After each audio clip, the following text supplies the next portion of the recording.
budem hovoriť vlastne to, čo si pamätám od momentu.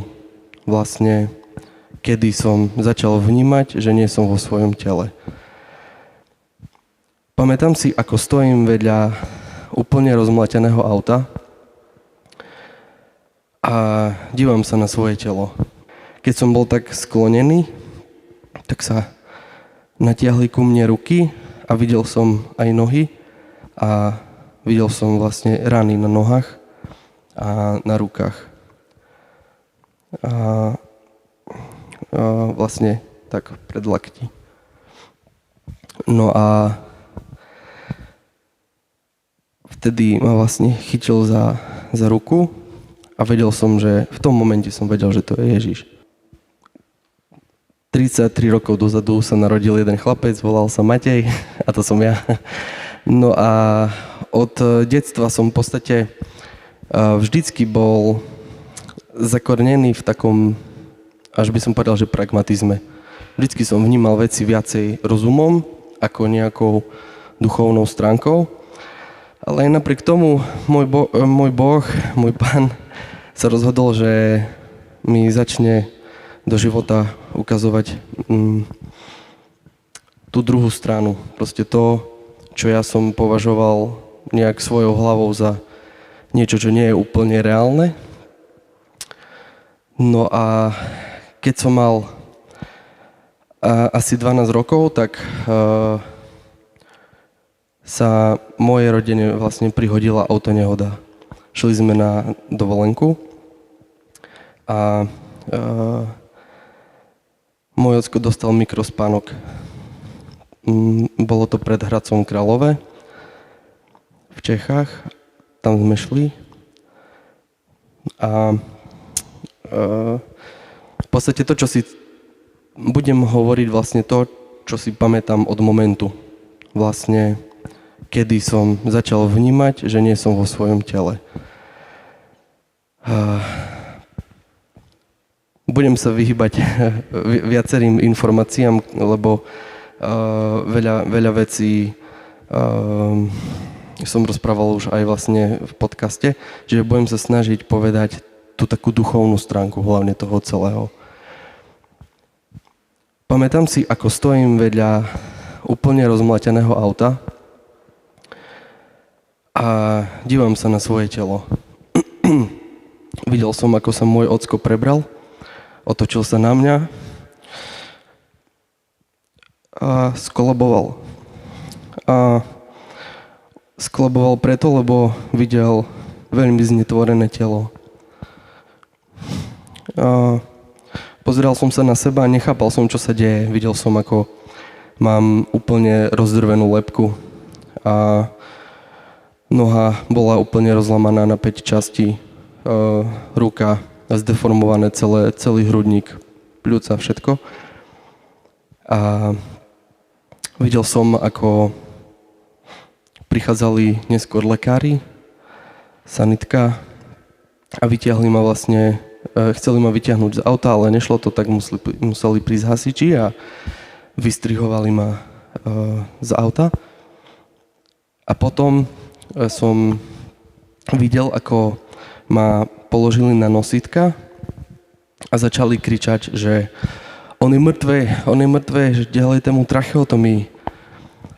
A v tom momente som videl seba tak, že som vlastne vzlietol ako keby na svoje telo a videl som, ako mi začali robiť rôzne úkony. Mi rozrezali krk, čiže mi vlastne urobili tracheotomiu, pretože celé moje pľúca boli zaliaté krvou.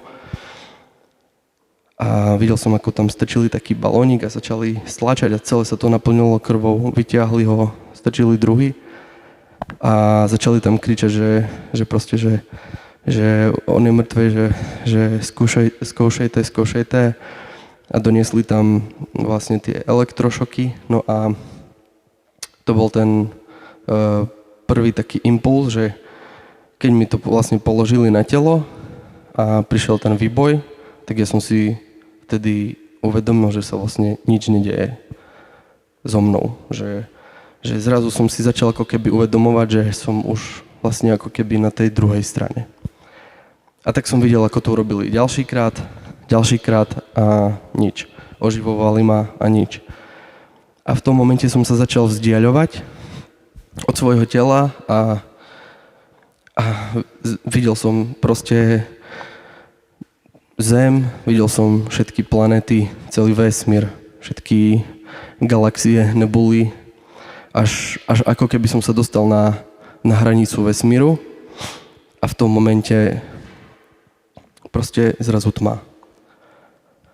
Všetko sa mi vlastne ako keby tak dostalo do jedného bodu a tma. A v tom momente som cítil, že sa cítim úžasne. To bol najkrajší zažitok v mojom živote a asi nikdy nič v živote už viacej nezažijem podobné, lebo ten pocit bol, nedal sa vlastne ani opísať a ani dodnes ho neviem opísať. Veľa sa ma ľudí pýta, že aby som aspoň trošku proste skúsil povedať, že k čomu to prirovnať, tak mám takú vymyslenú frázu, že predstavte si ten moment, keď veľmi dlho tužíte po niečom vo svojom živote, fakt, veľmi dlho, možno že aj celý život a zrazu sa vám to splní. Neviem, že treba šetríte na auto celý život a ten moment, kedy si ho fakt, že kúpite, alebo ja neviem, a v ten moment, kedy sa vám to splní a sa začnete radovať. A predstavte si ten moment, ten pocit tej radosti a skúste ho znásobiť miliónom. Tak to je presne toto, čo som v tom momente zažíval. Ale vedel som, že to ako keby nekončí. Že naopak to stále proste naberá na tej radosti, ten impuls proste narastal. A zrazu som pred sebou uvidel svetlo. A vytvorila sa predo mnou taká cesta.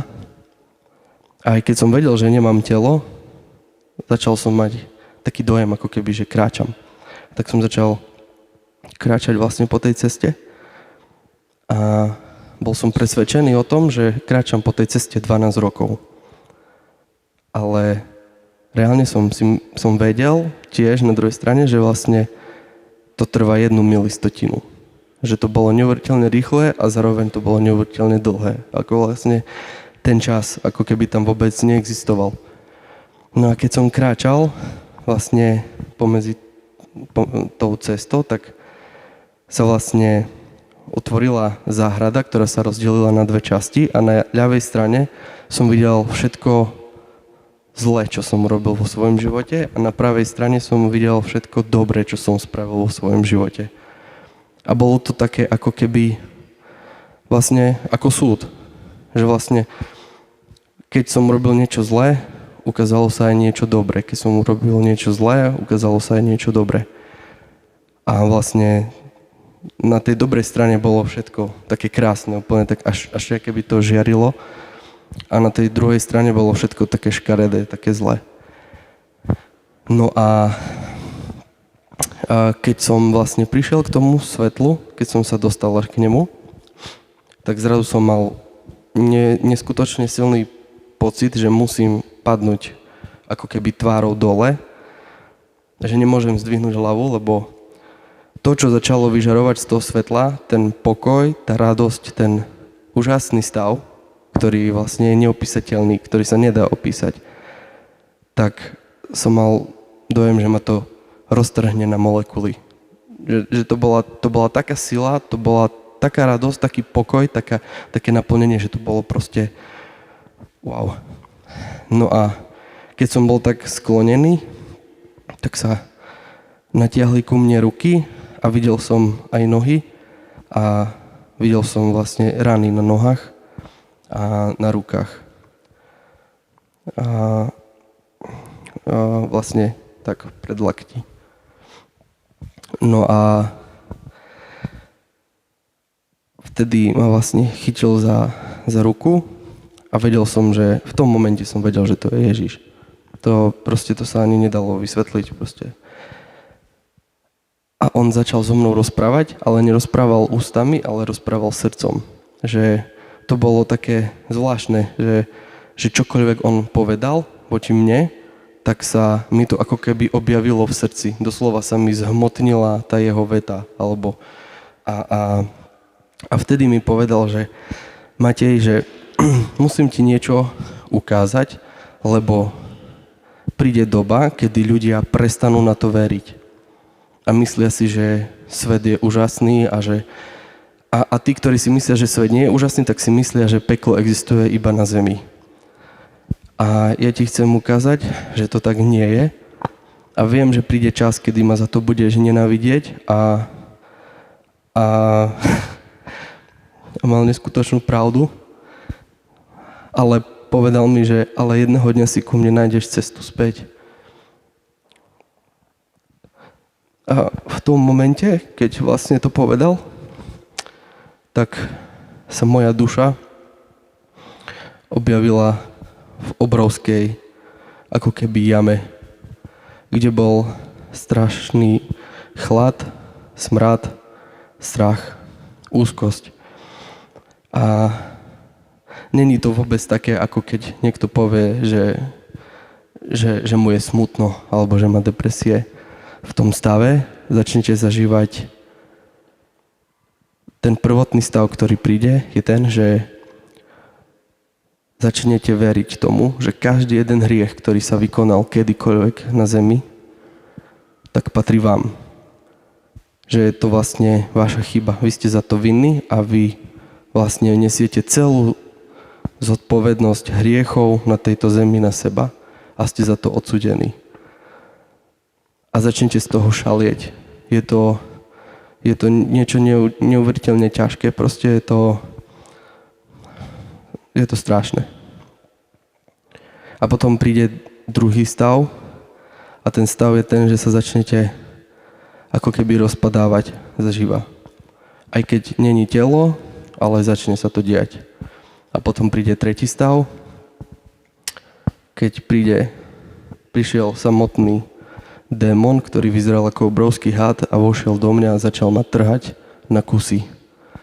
A toto trvalo do nekonečna, sa to opakovalo neustále. Tie psychické stavy a fyzické stavy dookola, proste to utrpenie, ktoré sa dialo, bolo dookola. A vedel som, že to trvá možno 1 milistotinu, ale mal som pocit, že to trvá 1 000 000 rokov. Nekonečný pocit beznadeje, zúfalstva, strachu a bolesti. A v tom momente som, neviem, ako proste nabral na to silu a som zakričal, že Bože, pomôž mi. A v tom momente som sa znova objavil pred Kristom. A on mi povedal, že Matej, len som ti ukázal, ako to asi v pekle je. A chcem, aby si o tom hovoril. A spýtal sa ma, že Matej, nemáš nejakú otázku vo svojom živote, ktorú by si mi chcel položiť? A ja chcem znova zdôrazniť, že to všetko, čo hovorím, mal som vtedy 12 rokov. Čiže som bol fakt, že prcek, malý chlapec, ktorý mnohým veciam vlastne ani nerozumel, ani nevedel, že prečo. A moja jediná otázka na ňo bola, že prečo dovolíš, aby malé deti zomierali? Možno, že to je aj taká základná otázka, neviem, niekedy mi príde, že to je taký základný kameň ateizmu, že veľakrát ateisti, keď popierajú Boha, tak sa pýtajú, že prečo keby Boh existoval, prečo dovolí toto, prečo dovolí hento. A ja som sa spýtal, že prečo dovolí, aby malé deti zomierali. Citlivé, nevinné, sám ako otec teraz. Proste vnímam túto otázku ešte viacej, než ako keď som bol malý. No a on mi vtedy povedal, vieš Matej, každý jeden človek vo svojom živote má možnosť sa rozhodnúť. Celý vlastne tvoj život je o rozhodovaní. Či sa rozhodneš pre mňa, alebo sa rozhodneš pre druhú stranu. Nikdy nikoho nebudem nútiť, aby vo mňa veril, alebo aby chcel na silu ma mať rád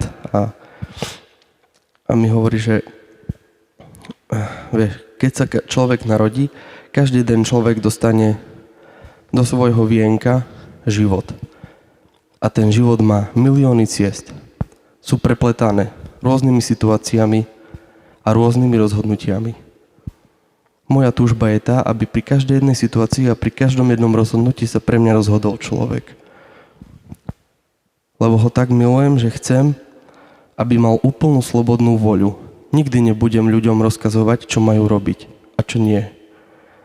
A keď sa stane, že zomrie malé dieťa, keď sa niečo podobné stane, tak je to preto, lebo je to následok niečoho.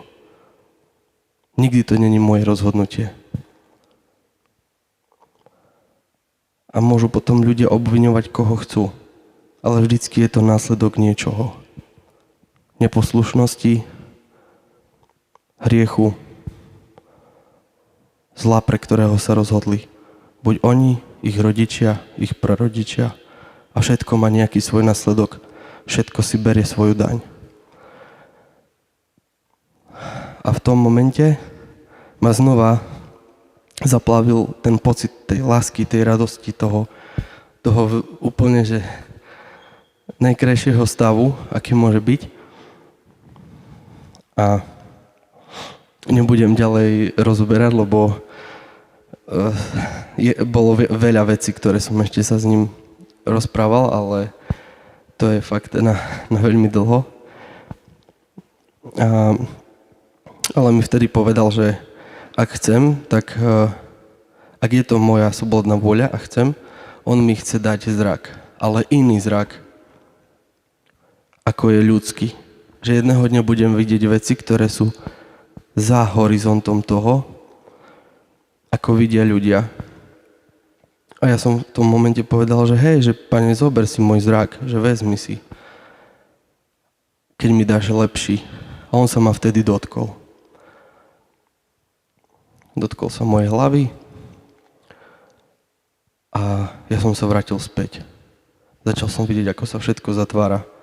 Nebo, tá záhrada, znova som uvidel celý vesmír, ako keby som letel všetkými galaxiami. Až som prišiel pred Zem, letel som priamo pred svoje telo a zrazu ma vcuclo.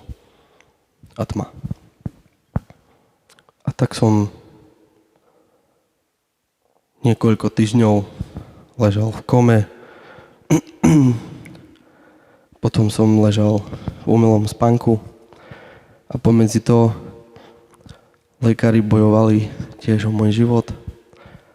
A bola to šúpa, lebo vlastne mi museli robiť kompletnú rekonštrukciu vlastne mojej celej tváre aj lebky.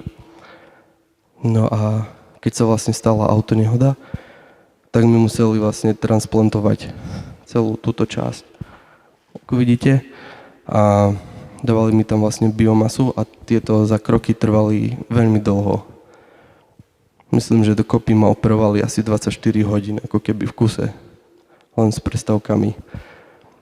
A vlastne museli mi vybrať všetky kosti z hlavy, dali mi tam takú platinovú masku a na tú masku vlastne namontovali také kostičky biomasy, ktoré verili, že sa zrastú a vznikne z toho ako keby nová lebka. Znie to ako sci-fi, ale naozaj v Hradci Králové také veci robia. A aj keď oni vlastne vôbec neverili, že ja sa ešte niekedy preberiem, oni vlastne to nechali ako keby, že poviem, že na Božiu prozreteľnosť, že ako on už uzná za vhodné, tak bude. No a vlastne museli mi dať dokopy nohu. Nohu som mal úplne celú rozlamanú na 5 krát a v podstate oddelenú od seba, že mi visela iba na koži. Takže mi museli cez celú nohu dávať obrovské tyče, ktoré išli až vlastne tu hore. Potom som mal pomieždené pľúca, vnútornosti, orgány. Mal som aj také menšie zlomeniny. No, v podstate som mal, čo si pamätám, tak okrem ľavej nohy som mal polamané a pravej ruky som mal polamané asi úplne, že všetko. Si pamätám, že keď som sa prebral, tak som mal zafixované aj ruky, aj jednu, aj druhú, ale už viem, hovorili mi iba o tých najťažších veciach, ktoré som mal. No a potom som sa prebral jedného dňa a nebudem tu tiež rozoberať komu, lebo to je tiež na dlho, ale moment, kedy som sa prebral, bol pre mňa veľmi zvláštny, lebo pre mňa to bol ako keby skok do reality. Z neba do reality. Aj keď čas bol dlhý, ja keď som sa prebudil, ja som nechápal, čo sa deje. Ja som len videl, ako môj ocko pri mne stojí a plače. A viem, že som sa na jeho 40-ku prebudil, keď si dobre pamätám. A ja som v tom momente nevedel, čo sa deje, ale vedel som, že som šťastný. Bolo to zvláštne, ale vedel som, že som šťastný. A aj keď som cítil ukrutnú bolesť a bolo to proste... Celá tá situácia v mojom živote vlastne spôsobila to, že ja som začal úplne inak vnímať smrť. Že som prestal mať ako keby vo svojom živote strach z tej smrti. A tu možno, že nastáva v môjom živote aj taký zlom, lebo ja som si neuvedomil, že strach zo smrti je jedna vec a bázeň pred Bohom a vnímať smrť ako iba ten prostriedok k tomu, že sa dostanete k Bohu, je tá druhá vec. A neskôr ma to veľmi ovplyvnilo v mojom živote. Budem sa snažiť vyhybať asi možno, že detailom nejakým, aby až takým extrémnym. Tak som len chcel vlastne povedať, že po tej kome, keď som sa prebudil, tak som vo svojom živote začal zažívať taký entuziasmus. Bol som úplne že naplnený, pripravený na to proste bojovať. A keď som sa vlastne prebudil z komy, tak mi nefungovali nohy, v podstate ani ruky. Čo si pamätám, tak som hýbal vlastne len s ľavým okom. Lebo práve som vlastne prišiel. No a vedel som, že aj keď v tej nemocnici mi vraveli, že nevedia, či vôbec začnem chodiť, alebo že či vôbec sa v mojom živote niečo zmení, tak ja som vedel, že proste, že to dám. Že proste Pán Boh to chce a ja to proste dám. Že Pán Boh bude pri mne stáť a ja to proste dám.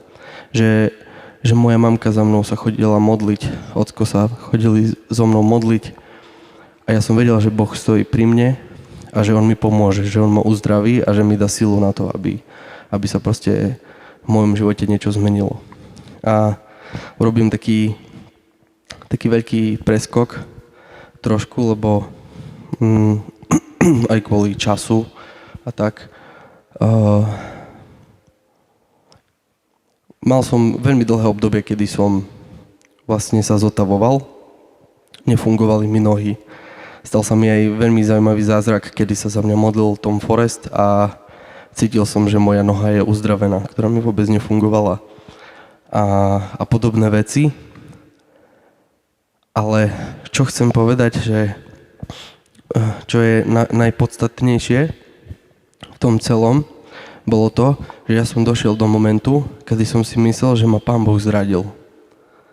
A to bol moment, kedy ja som očakával, že ľudia budú nadšení z toho, že im poviem, že existuje nebo, že budú nadšení z toho, že existuje peklo a že to nebudú brať ako senzáciu, ale že to budú brať ako realitu, ktorá tu naozaj je.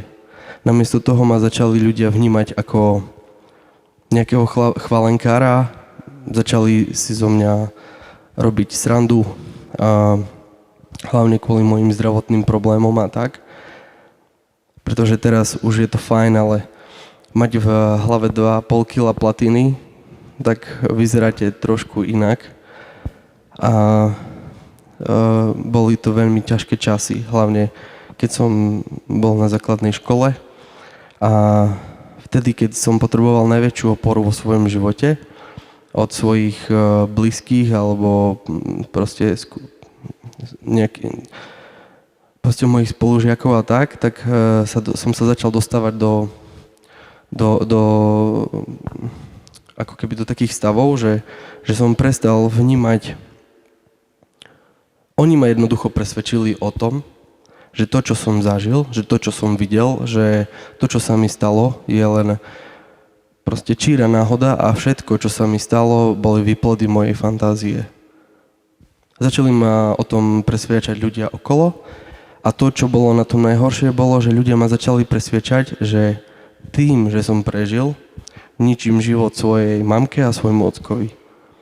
Že som ich vlastne dostal do stavu, kedy oni sa musia trápiť a starať sa vlastne o postihnutého syna.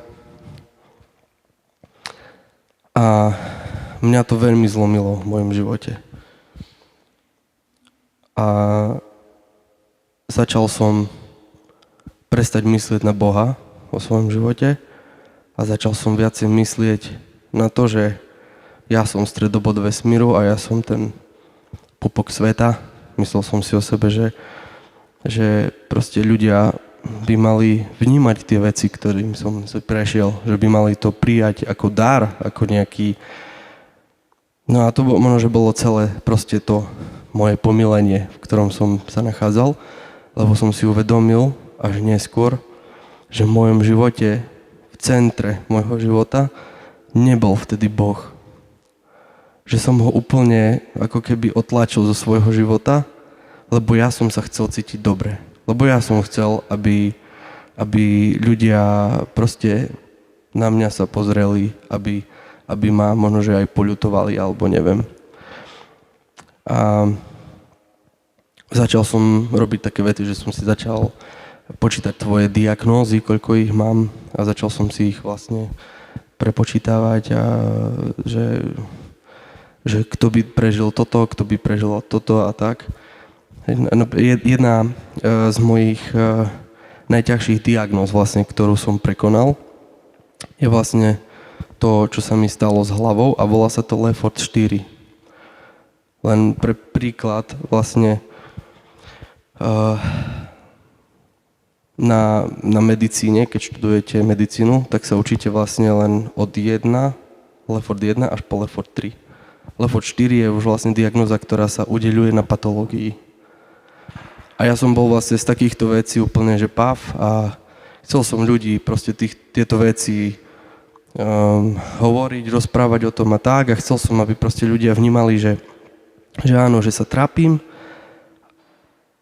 No a toto celé ma priviedlo do presne tých stavov, ktoré sa stanú, keď človek dá svoj život do stredu. Že sa začnete dostávať do depresií. Že začnete žiť v zúfalstve, robiť veľmi zlé rozhodnutia a nakoniec prídete o vieru v Boha.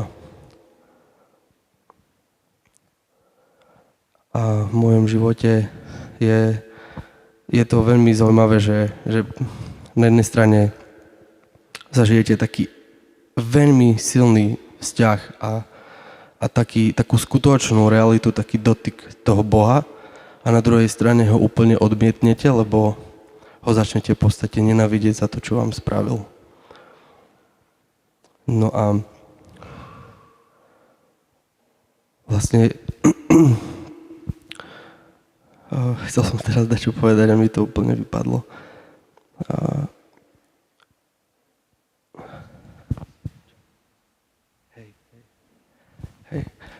Ja som vlastne len chcel zdôrazniť to, že až v momente v mojom živote, kedy som začal Boha dávať uprostred svojho života, tak vtedy sa začali diať obrovské veci v mojom živote, obrovské zmeny. A tá zmena nenastala v tom, že som chcel ovplyvniť veľký celý svet, celý vesmír. Ale začalo to v tom, že Boh mi začal meniť môj malý vnútorný vesmír. Mňa, ľudí okolo mňa. a nakoniec vlastne ma začal požehnávať len vďaka tomu, že som začal príjmať to, že on je naozaj môjim skutočným priateľom.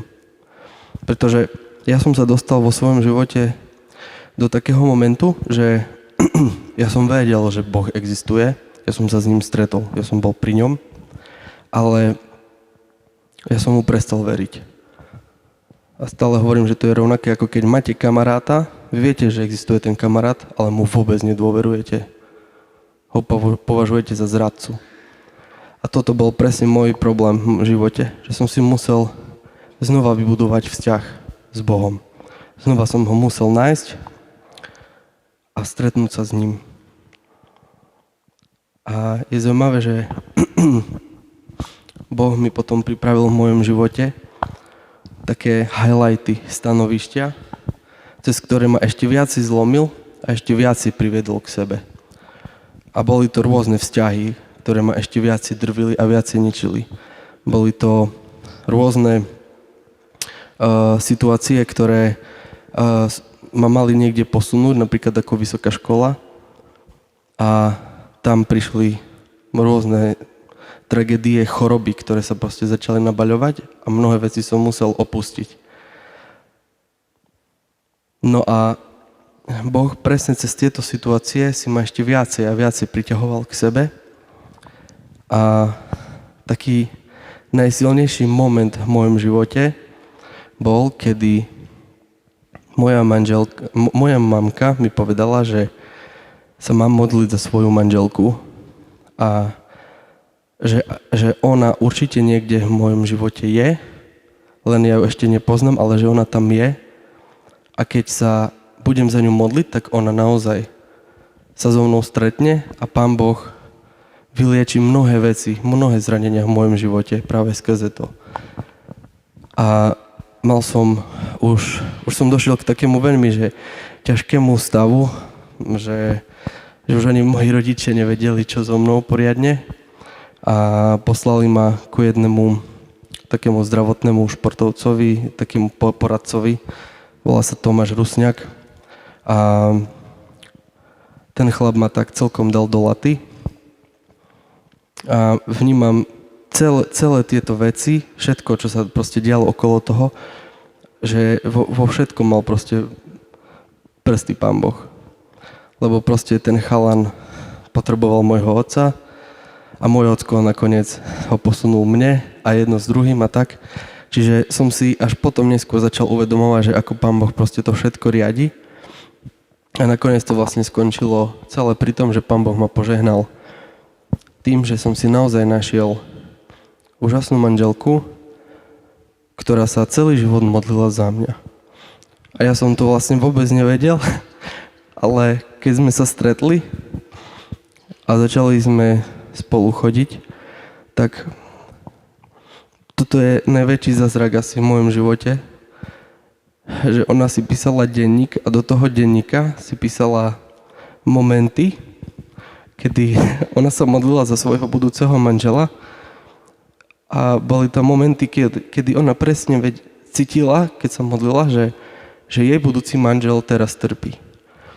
A boli to presne momenty, kedy som mal autohavariu, kedy som sa vzdal Boha, kedy som začal piť, alebo som robil zlé veci, som sa bil a tak ďalej. Rozhodoval som sa pre subkultúry a neviem čo všetko možné. A v každom jednom tom okamihu ona keď sa modlila, tak vedela, že sa má modliť za svojho muža. A v tomto smere Boh urobil v mojom živote obrovský zázrak, lebo som si vlastne uvedomil, že ľudia, ktorí sú smutní, v skutočnosti len potrebujú byť milovaní. Že vlastne nič, nám vlastne v živote treba v podstate len tú lásku. A tú lásku dostaneme len skrze Boha. Keď jeho budeme prosiť o to, aby sme boli milovaní, keď jeho budeme prosiť o to, aby sme porozumeli tej láske. Aby sme porozumeli tomu svojmu prijatiu, svojmu seba prijatiu, tým všetkým veciam. Dnes tu stojím ako 33-ročný chlap, ktorý má manželku, má syna a pritom ho nemal mať, lebo lekári mi povedali, že som neplodný. A nemal som rozprávať, nemal som chodiť, nemal som stať, nemal som hýbať s rukami. V podstate som mal len sedieť na vozíku a piť cez nejakú pumpičku. A Pán Boh sa rozhodol, že to tak nechce. A keď vo vašom živote máte okamihy, kedy sa cítite ako na vozíku, že vám nefungujú nohy, že vám nefungujú ruky. Keď máte dojem, že celý svet sa otočil proti vám. Keď si myslíte, že všetko, čo sa vám sype v živote, že to je jedno zúfalstvo, že to je čiré nešťastie, tak vám len chcem povedať, že robíte obrovskú chybu v tom, že nedávate uprostred svojho života Krista. Lebo potom váš život nie je kristocentrický, ale je egoistický. Lebo vy svoje vlastné ego dávate do stredu svojho života. A to vaše ego začne ovplyvňovať všetko okolo vás. Vás začne pohlcovať, začne vás to drtiť, ničiť. Začnete byť nahnevaní, frustrovaní. Budete robiť zlé veci, zlé rozhodnutia. A to je presne to, čo podľa mňa Boh chcel odo mňa, aby som ľuďom hovoril. Že peklo existuje. Ale ste milovaní. A máte v každom jednom bode svojho života možnosť sa rozhodnúť pre dobro. V každom jednom bode. Aj v momente, kedy si myslíte, že sa to nedá, tak sa to dá. A ja som na to prišiel, že sa to fakt dá. Takže toto som vám vlastne dneska chcel povedať, že ste naozaj všetci milovaní. A možno, že to nech to znie nech to znie ako klíše. Určite ste to veľakrát počuli. Určite aj v kostole, aj na omši, aj tak. Ono je to naozaj. Ale stále netreba zabúdať, že tak, ako existuje láska, tak existuje aj tá druhá strana. To zlo. A preto každé jedno ráno, keď sa zobudím a vstanem, ráno sa pozriem do zrkadla, tak si poviem, že dnes, v tomto momente sa rozhodujem pre Teba, Bože. Pre Tvoju lásku, pre Tvoje dobro. Chcem, aby viedol Tvoj duch, Tvoja láska, aby viedol celý môj život. Viete, ja trpím takou jednou diagnózou, volajú sa fantomové bolesti, neviem, či ste niekedy o tom počuli, alebo nie. Je to vlastne stav, kedy dám taký príklad, predstavte si, že prídete o ruku, tú ruku a aj tak si ju cítite. Nie, ale cítite si. Existujú na to rôzne cvičenia, aby ten človek proste okabatil tú myseľ. V mojom živote je problém ten, že ja som v podstate prišiel o dosť veľkú časť zlepky. A vlastne mám roztrhané nervy v hlave a to spôsobuje ukrutné bolesti. A zažívam momenty, kedy mám pocit, že zomieram. A tých momentov je v mojom živote veľmi často. A všetky tieto moje diagnózy, ktoré vlastne začali, keď som mal 12 rokov,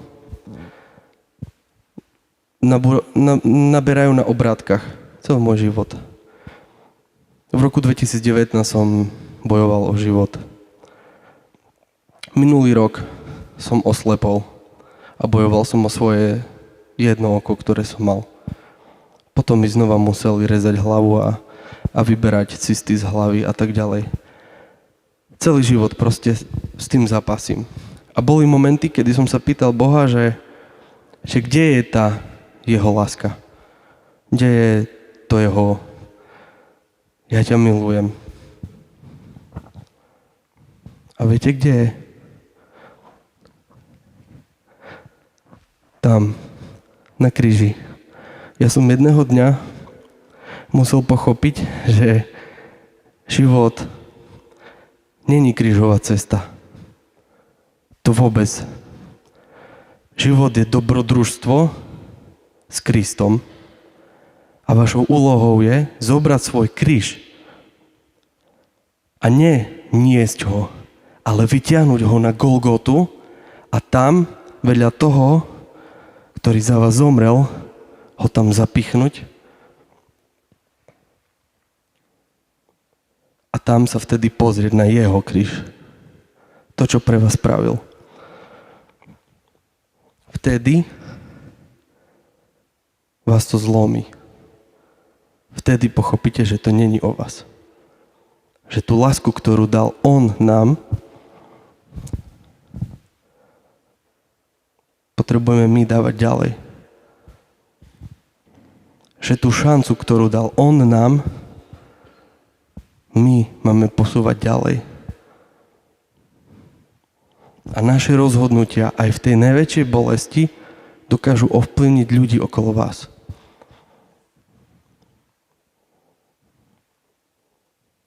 Lebo som prišiel na to, že Pán Boh, keď ma niekde pošle, tak on v tom momente mi dá najväčšiu bolesť. A vám poviem, že nespal som už 4 noci. Trpím insomniou a práve kvôli bolesti a už dávno sa mi nestalo, že by som 4 noci nespal. Že tak v kuse a keď som sa ráno zobudil, som si povedal, že dnešný deň, dnešný večer bude pre mňa strašne ťažký.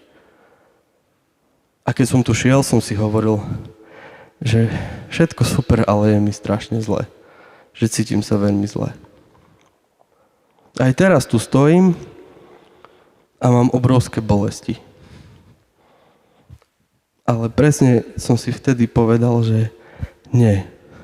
Matej, není to o tebe.